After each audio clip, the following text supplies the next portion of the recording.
Welcome back to the channel. If you're new to the channel, then welcome to the channel. What a lovely, glorious day. Look at that. Sunshine. We are at Choller Farm today. It's 4 weeks. He said 5. It's 4 weeks since we were on hookup. But we are now out of everything. Our house battery's down to like 5-10%. I had to borrow Harley's EcoFlow yesterday to get us through the evening, so I've got 2 flat EcoFlows in there as well. So we're going to stay here the night. We're going to charge up.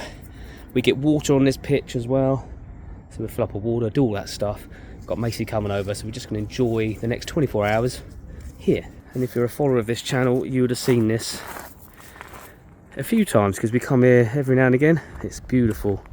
It's Choller Farm in, it's near Fontwell, sort of Chichester Fontwell area, and you've got animals and stuff. There's sheep over there. There's some goats and there's some llamas knocking around, and you can walk around the whole place. It's really nice, really lovely. £20 a night with £2 of electric, and if you need any more than that, you have to buy it.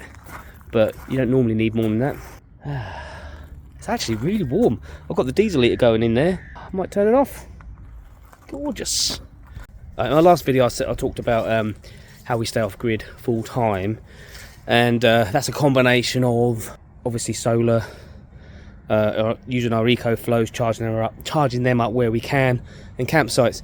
And somebody commented saying charging up at McDonald's isn't being off grid. Well, if you live in a van full time, you'll know you grab power where you can grab power. Simple as that. In the summer, we are completely and utterly full-time off-grid. Our solar is enough to keep us going with our 628 amp hour lithium. We don't even use EcoFlow in the summer. But if you know anything about van life, which I suspect you don't, the one that made the comment that is, it's impossible to not plug in sometimes. So today we will be getting some solar. I'll let you know what solar we are getting with the sun up there at the moment. So yeah, to answer that, you just grab power where you can grab it. We're still off grid. We still live in the van. We still travel from place to place.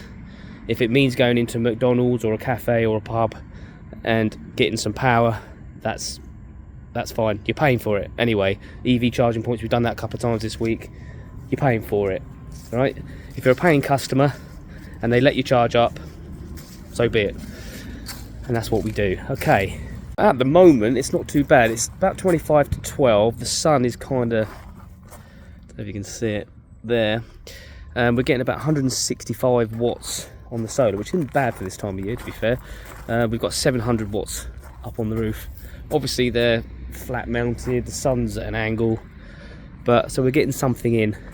EcoFlow 1 charging up, house batteries charging up.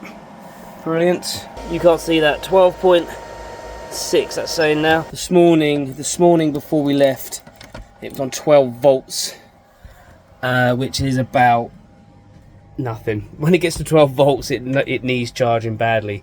It won't last the day.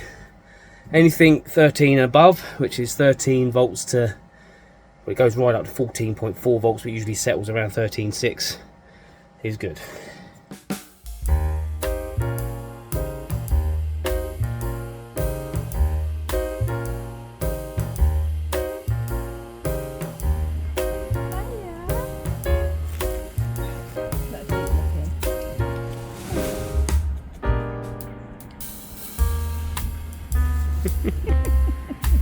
Hello. We've met before. Someone's limping, isn't it?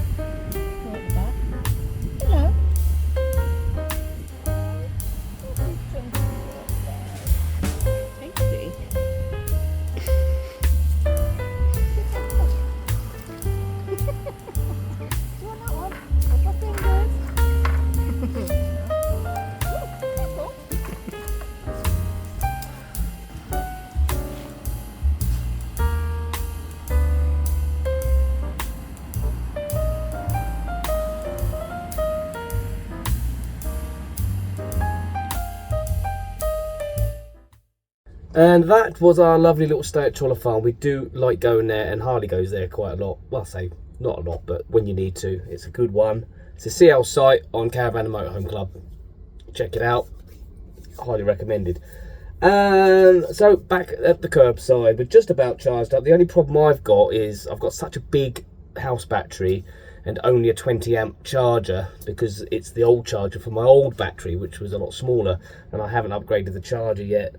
So I didn't get a full charge. I've got probably 400 amp hours. I wasn't completely flat when I got there. Obviously we had a bit of solar as well and a bit of driving, so probably up to about 500 amp hours, so 90% maybe. But that's okay for the time being. I do need to get a bigger charger. Maybe a 40 amp or a 50 amp would be ideal for that. Brings me back to the thing about, I mean, people bang on about doing van life and stuff and being out of the system, off grid. You know what I mean, we say off grid, out of the system, but you're not. You never are. You're never out of the system. We still have to work. We still have to earn money, which involves paying income tax, and I'm self-employed, so I have to do my tax return, which is coming up every year as well, and everything you buy you're paying VAT on. You know, it is what it is. We have to buy water, we have to buy petrol, we have to buy diesel for the heater, we have to buy food, clothes, everything else. So out of the system, no. Do we have a bit more freedom? Yes. It does irk me a little bit when I hear people go, you know, I'm out the matrix or I'm out the system. You can't get rid of it or out of it unless you are proper off-grid. And I mean proper off-grid, you're completely self-contained. You know, you dig a well and you get your water or from streams, you create your own electricity and grow your own food and farm your own animals if you're into that, and all of that stuff. Make your own clothes.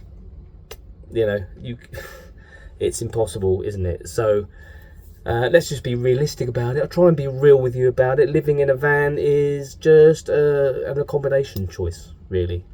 We choose to live in the van for various reasons. One is, yeah, it is cheaper. Two is, most of our lives we rented, and we got sick of just giving all that money to someone else just for the privilege of living in a house. I know living in a house is quite convenient, but it's like, I don't want to add up the amount of money we've given to other people, and rents were just going up and up and up and up and up and up and up, right? So we don't have that. It is what it is. I mean, we live quite comfortably in our van. I'm not very well at the moment. I don't know if you can tell. So I'm a little bit like dosed up. And it's not because I live in a van that I'm ill. It's the first time I've been ill since I've lived in the van, actually. And we're not freezing cold, and it's not damp and all of that stuff. We're quite comfortable. Probably more comfortable than when we lived in a house. I can remember living in houses being freezing because we couldn't afford to put the heating on and things like that. So diesel heaters, right? I just worked out how much the diesel heater costs in winter. We've been caning it because the last few days has been really cold. It's gotten minus temperatures at night, not much more in the day, like 3 degrees, 4 degrees and stuff like that. So we've been really pumping the diesel heater, and that gives us hot water as well. And I worked out it costs, using it like that, would cost about £50 a month. In the summer, it just heats our hot water. I spend like 20 quid all summer on it.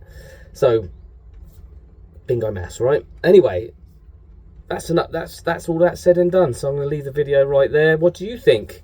Do you think doing van life takes you out of the system, gets you out of the matrix? I don't know, whatever you want to call it. I mean, everyone's different. Everyone lives differently, of course. Don't know. Let me know in the comments.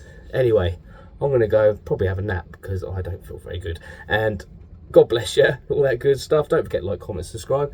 And if you have, thank you very much for that. And see you in the next one. Here's the jingle. We'll ride these roads forever. Side by side we'll chase the sweetest moments whispered in our little space. With laughter and loving every turn we take. This thing called amazing grace, no chains will break.